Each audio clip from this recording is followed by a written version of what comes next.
Welcome to this quick video on how to tackle writing up spent and five forces questions. It's an area that is one that people quite often struggle with, even if they understand the basic concepts behind spent and five forces. So we're going to spend some time having a look at how you pull your answers together. Now, what we're not looking at in this video is the theory behind spent and five forces. We'll assume that you already know those things. Instead, we're going to look at how you actually physically tackle the questions themselves to try and get the most marks out of it that you possibly can. So, what we're going to be doing in this video is focusing on the key areas of spent and five forces questions.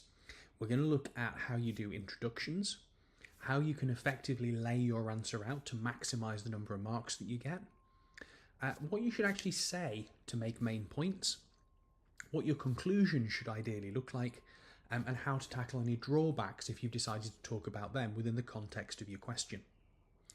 Remember, while the concepts of spent and five forces are relatively easy, many students simply don't write their answers well and end up with a poor mark in the exam. By the end of this video, you should have a really good idea of what's expected from you in this sort of exam question. It's probably worth mentioning that while we're looking here at how to make points in spent and five forces, the principles of what we're going to look at actually hold up quite well for some other answers that you're going to do, in particular for areas like SWOT. Okay, so let's start off by coming up with an imaginary scenario. Let's invent a company. We'll call them H, and we'll say that H is a luxury car retailer. Now, obviously, in the exam, you'll get quite a big scenario that you'll be able to read through and try and kind of pull out the key facts and information that you're going to need to pull together your spent and five forces. And we're not going to look at a big scenario question because we're not looking at kind of the concepts here. What we're looking at is how you actually tackle the physical question. So we're actually going to start off by having a look at an imaginary requirement.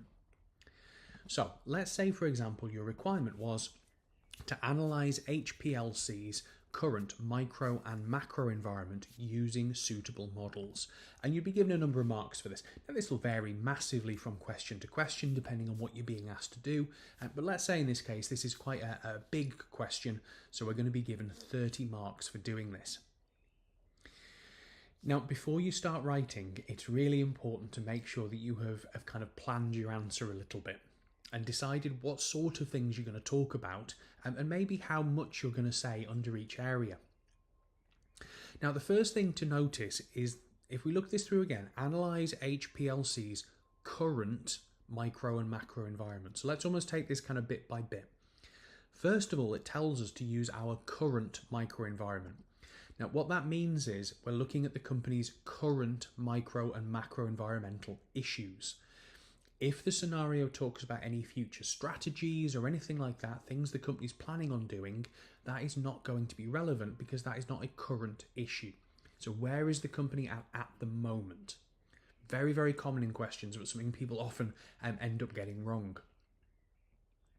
Next up, let's just double check we're happy with what models we need to use. Well, we're being asked in this case for micro and macro environmental analysis.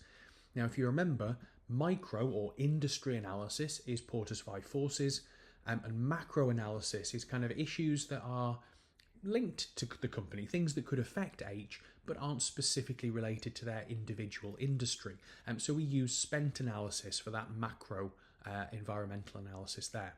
So the question is asking you to do five forces and spent. The final thing to remember when you're looking at the requirement is exactly how much am I going to try and say for each of these different areas. There's potentially a vast amount that you can say here, but you only have a limited amount of time in the exam. So that is where the number of marks comes into play. So in this case, it is 30 marks. Now think about the models that we're using. Now obviously, we'll talk about it more in a bit, but there could be marks for introductions and conclusions and bits and pieces like that. But fundamentally, you are being asked to do five forces, so there are five areas there to talk about, and you're being asked to do spent analysis. Well, there's another five areas there. So essentially, within those two bits of analysis, there are 10 different areas that we're going to have to look at. 5 under five forces and 5 under spent.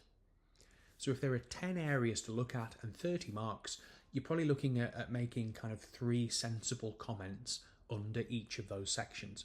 Now, obviously, there'll be a bit of flexibility under there. So if you say 2 under one and 4 under another, that's absolutely fine. But we do want to kind of broadly get a spread of answers under each of those different headings. So start off with your answer. Make sure you've had a think about it. Think about that requirement before you actually get into the writing of your answer, and that will set you up really well going forward. Now, before you actually start writing, once you've actually done that last exercise and had a think about the models that you're going to use and the areas that you're going to talk about, it's always a good idea to think about your layout before you then barrel into the introduction and the main body of your answer. Now, it's probably worth saying there aren't any spelling, punctuation and grammar marks available in your papers, and there aren't really any specific marks available for you having a good layout either. But you tend to find that having a good layout not only makes it easier for the marker to spot all your points, but also it means that your chances are you will have written a better, stronger answer. So you tend to find the students that perform better when they do their spent and 5 forces questions have thought about their layout in some detail. Now, in reality, the concepts behind the layout are not difficult here, but they are really, really important. First of all, make sure you use headings. Break it up. We talked, for example, about the fact that we were looking at 10 different areas within our spent and 5 forces. So give yourself a separate heading for each one of those 10 areas. This is really useful because it helps you see how much you've written under each section and whether it's enough to actually hit that kind of mark target we were after at least. And like I said before, it's also going to be easier for the marker to follow. So use headings and break your answer up. Make sure that you use paragraphs as well. It's amazing how often people just create these giant blocky dumps of text that are really difficult to follow. Every valid point should have its own separate paragraph. So there should be lots of kind of short 2 or 3 sentence paragraphs, if you like, all the way through your answer. Again, it breaks it up and it helps you see how much you're writing on each area, so you know if you're kind of saying too much, if you're waffling, you can see how much you've written. The other thing to make sure you do is use complete sentences. You can use bullet points. I've got nothing against bullet points at all, but you do need to use complete sentences. Fragments of sentences normally mean that you haven't explained your points well enough. They need to be explained in order to score marks. So if your points are too brief and they're worded too briefly, they will not pick up a mark. So bullet points are fine, but you must use complete sentences.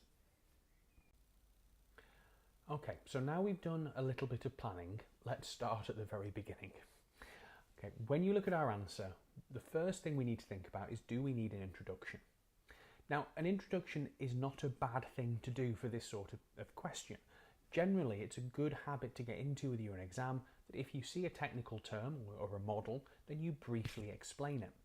You won't always get a mark for that, but first of all, it's kind of a nice introduction to your answer anyway, but also you might get a mark for it. However, introductions need to be kept brief because ultimately they're only going to be worth about a mark at most. So have a look at these 2 examples that we've got for you here to do with introductions. So our first one, microenvironmental analysis, refers to the analysis of the company's industry and is usually undertaken by the use of Porter's 5 forces model. This covers the threat of new entrants, competitive rivalry, the power of customers, the power of rivals, and the threat of substitutes. The macro environment refers to wider issues that affect the company, including social, political, economic, natural, and technological issues. That is entirely correct. Okay, there is nothing wrong in that at all. The problem is, for 1 mark, that is far too long. Introductions should not be that long. And ultimately, it doesn't really tell me anything that you're not going to show me you understand later on anyway. So there's no point listing the different threats within Porter's 5 forces, and there's no point listing out what the different headings are under spent analysis either. The fact is, you're going to show that you understand those things when you do the headings further into the answer. So there's no point listing these things out, and there's also no point doing a diagram. Both of those things aren't going to lose your marks, but they're going to waste time on what can be a very time-pressured written exam.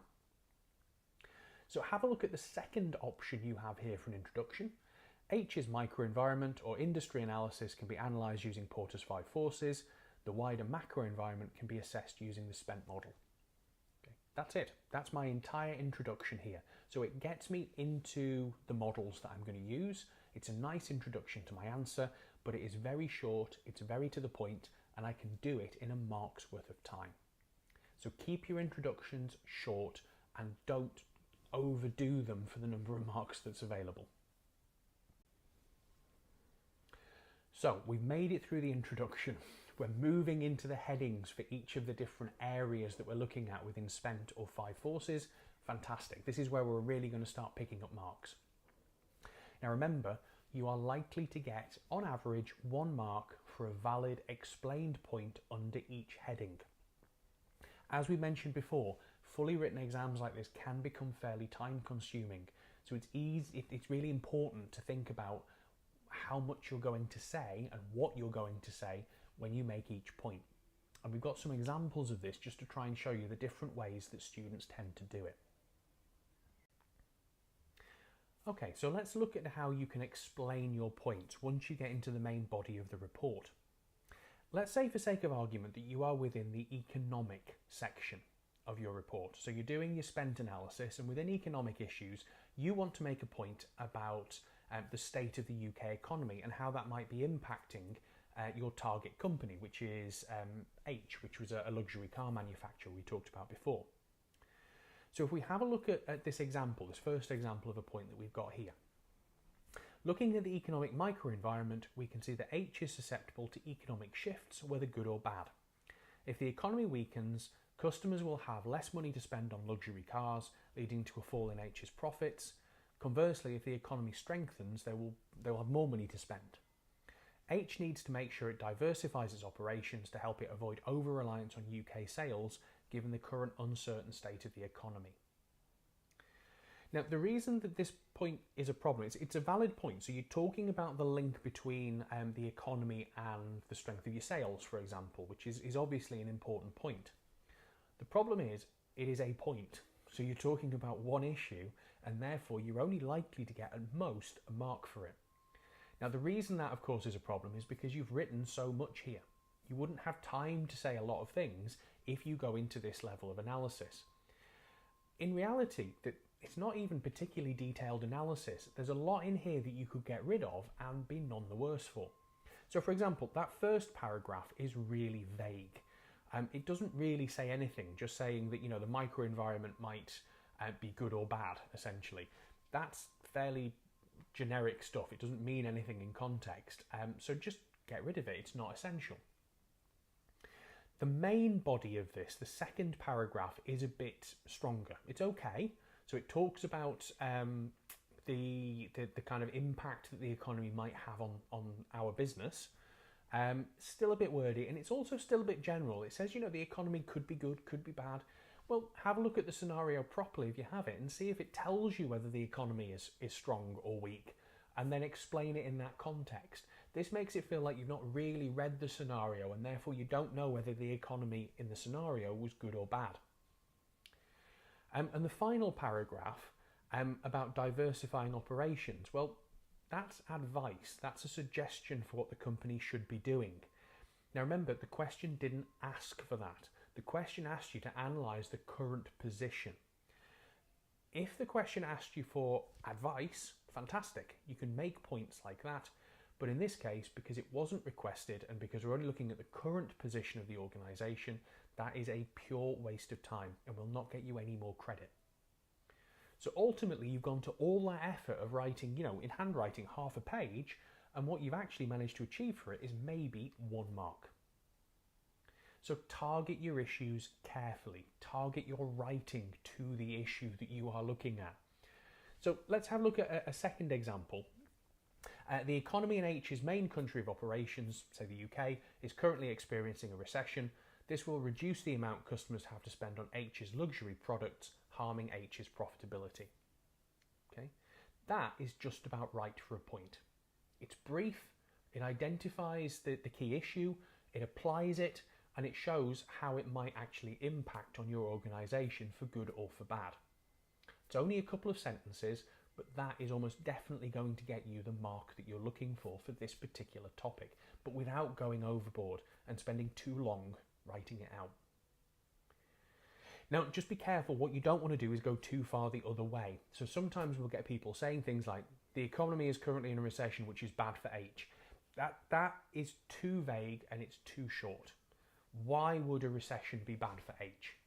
Is it because, again, it's a luxury vehicle manufacturer and therefore there's less disposable income for people to spend on, something like that? We kind of explored that in the last point, in the second version of this point, but this one is simply too vague and too short. So that one wouldn't score you a mark, where the second one would. So when you're going through your spent analysis, it's really, really important that you actually think about how much you're writing for each point. Making sure that you keep your points concise but explained will maximise your time to make as many points as you can, which will boost your marks.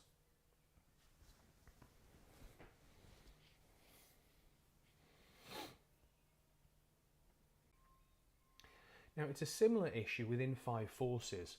Again, very often people forget that you are going to get 1 mark for a valid explained point under each heading. So again, think about what you're going to say and how much you're going to say to try and maximise your marks. So let's look at an example of how you could potentially lay out a 5 forces question, again, to try and maximise your number of marks. So here's a good example of what a section of 5 forces should look like. So what I've picked on this time is the threat of new entrants. Now, first up, the first thing you should spot at the top of that page is I've given a heading. So I've identified what section it is that I have started talking about. And I've used a separate kind of bolded or underlined heading to make sure that that really stands out. So from here on, I am talking about the threat of new entrants. Now, that's a technical term, so I want to briefly explain, very, very briefly, what that means. May or may not be worth a mark, but again, it's probably good practice. So all I've said is this looks at how easily a new company could enter H's market and steal market share. Okay, so keep those definitions within 5 forces really brief, as we've said over and over again so far. Now, what I'm then looking at is different reasons as to why the threat of new entrants could be high or low. For each of them, I've given them 1 separate short paragraph, and I've given no more than a sentence or 2 for each one. So you'll notice that, for example, we've said it will be expensive for a new company to set up a new chain of factories and distribution centres, which will be needed to compete with H. That investment is going to put off new entrants. Okay, that will be worth 1 mark. So those kind of barriers to entry there would act as a mark. H has a large market share and a well-known brand name in its core markets. A new entrant would struggle to compete with this, again putting off potential entrants. There's another 1 mark. The luxury car market is stagnant with little growth in the last 4 years. This would make it relatively unattractive for a new entrant. So again, I'm identifying points briefly in just a sentence or 2, giving them their own paragraph, and each one of those will be worth a mark. Okay? You'll notice though in each case they are briefly explaining whether it is actually kind of attractive or unattractive to a new entrant. Finally, I'm going to round it off again very briefly by saying what does that mean overall for this threat. So in this case, overall, the threat of new entrants for H's industry appears to be low. Again, you often don't get kind of any marks for that last bit, so keep it really brief, but it does still need to be in there, again, to round off each bit of your analysis. Now, the main issue or the main mistakes that people tend to make when they're undertaking a 5 forces analysis, when they're making those points, are really just exactly the same problems that they had with spent analysis. They say too much and they just waste time kind of extending points in ways that it just doesn't need it. So take, for example, if we're sticking with the idea of new entrants, take this particular example of a point. H has a large market share and a well-known brand name in its core markets, which it has developed over many years to gain a dominant position in its industry. A new entrant would struggle to compete with this, again putting off potential entrants. This suggests that H needs to continue maintaining its image with extensive marketing to ensure the threat of new entrants remains low. Now, There's technically nothing wrong with that. It's technically correct, but you're still only making this one single point about the fact that H has got a big kind of dominant market share, and that's likely to put off rivals or new entrants from trying to break into the industry. That whole first bit is really just background, talking about how we've developed over many years to gain a dominant position in the industry. Well, I don't really care. We could just say where they're at the moment without talking about the build-up. And again, if you look at the end, what we've done is we've said it suggests that H needs to continue maintaining its image. Basically, what you've done is you've made a recommendation. It's not requested in this scenario. All it's asking you is to analyse the current position. So looking at things they should be doing is simply a waste of time. So you would still pick up the same mark if you made this much shorter and just said, H has a large market share and a well-known brand name. A new entrant would struggle to compete with this, putting off potential entrants. Okay, so you can get your mark much more briefly, which will give you time to make more marks and pick up more points.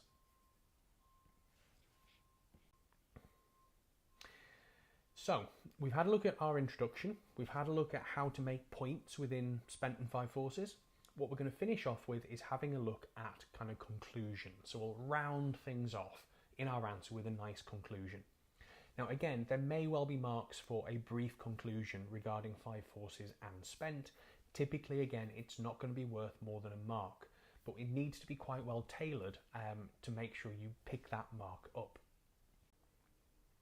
Now, funnily enough, in spent and five forces questions, we tend to find with conclusions, people have the opposite problem to what they do with the rest of this kind of spent and five forces analysis that we've been talking about. Typically, people become too brief and don't really say anything in their conclusion at all. So, for example, we see a lot of things like this. This area has answered spent and five forces and discovered that there were many challenging areas for H. Well, great. I probably could have guessed that before you did your analysis. It's very vague. It doesn't say anything. It's brief, which is fine, but it's pretty much meaningless. It doesn't conclude on anything. If you want your mark, again, think about making sure you've explained your point in a couple of sentences. So you could say, for example, external analysis has shown that H is particularly concerned about its current competitors, as well as increasing regulations relating to the environment. These could impact its future profitability, and we need to focus our strategies on managing these factors. Okay, something like that. So essentially what we're doing, it's still brief, no more than a couple of sentences, but it doesn't try and restate the entire answer, but it does identify perhaps what you thought the key challenges were out of your spent and or five forces. Okay, so again, keep it brief. That is much more likely to get you a mark than the first option. Again, don't go too far the other way. What you don't want to do is spend half a side of A4 saying, oh, and this was important and that wasn't important and then this was important. Just pick up on a couple of key issues that you thought were important and stress them as part of your conclusion. The last thing I just want to sneak in is drawbacks. Now remember, some questions will ask you specifically for the drawbacks of spent or five forces. Some of them, like this one, don't. But if you have time, there will be maybe a mark or two available to add your own drawbacks as you go through. Now, it's worth saying with this one again, because of the number of marks, you want to be brief. So focus very much on answering the core question first. I would only add drawbacks in if you think you have time to do so and you want to kind of belt and braces, maybe pick up an extra bonus mark or two. The other thing you've got to be careful of when you do the drawbacks, if you are going to bother doing them, is that you do them properly. And the biggest issue with these, rather like conclusions, and I think it's because they get done at the end when people are in a hurry, is that they are simply too brief. So what I've done here is I've given you 3 examples that we tend to get from people when they're trying to do drawbacks in the exam. One of the most common ones is the first one, where somebody's just said, right, okay, bounded rationality. Brilliant, okay? Yes, that is a drawback, but that is entirely too short. It doesn't show that you have any understanding of what that means, and it's not a complete sentence either. So that wouldn't get you a mark. Okay, it might be a drawback, but it is not an explained drawback. And in actual fact, people then try and get around that a little bit by going for option 2, The spent model suffers from bounded rationality. Well, great, you've got a complete sentence this time, but again, you've not shown that you understand what that concept means. You've just kind of repeated the term bounded rationality. So if you want to make a valid point and get your mark with a drawback, what you've got here is the sort of level you'll need to go to. So bounded rationality may be an issue with spent. Because H's industry is complex, it would be easy for managers to miss key issues from the analysis. Just, again, something within a sentence or so that says bounded rationality is where we don't perhaps spot every issue that we need to build into the analysis. So making sure you've proved that you understand that is what is going to get you that mark. So don't be too brief with your drawbacks. Again, obviously don't go on for too long, but make sure you aren't too brief. And that's it. So in this video, what we've tried to do is not show you kind of how to do PEST and 5 forces specifically. What we've been doing instead is we've been trying to show you how to write your answers up. And remember, like we said before, a lot of the principles that you've seen in this video will apply to other questions you're going to get in the exam as well, particularly things like SWOT analysis. So they're really good principles to learn when you're trying to write up your exam answers in the exam. What I wanted to stress to you is, remember, obviously you need to understand what's spent and what 5 forces models are. You need to understand the theory, and you need to be able to read a scenario and pull out relevant facts and figures and issues that you can then build into that analysis. That clearly is crucial. But it's just as important how you actually then write that information down. You can spot the points, you can understand the model, and you can still write a bad exam answer and lose marks. So what we've tried to do in this video is show you how you can avoid doing that and hopefully maximise the number of marks that you'll get in the exam on the day.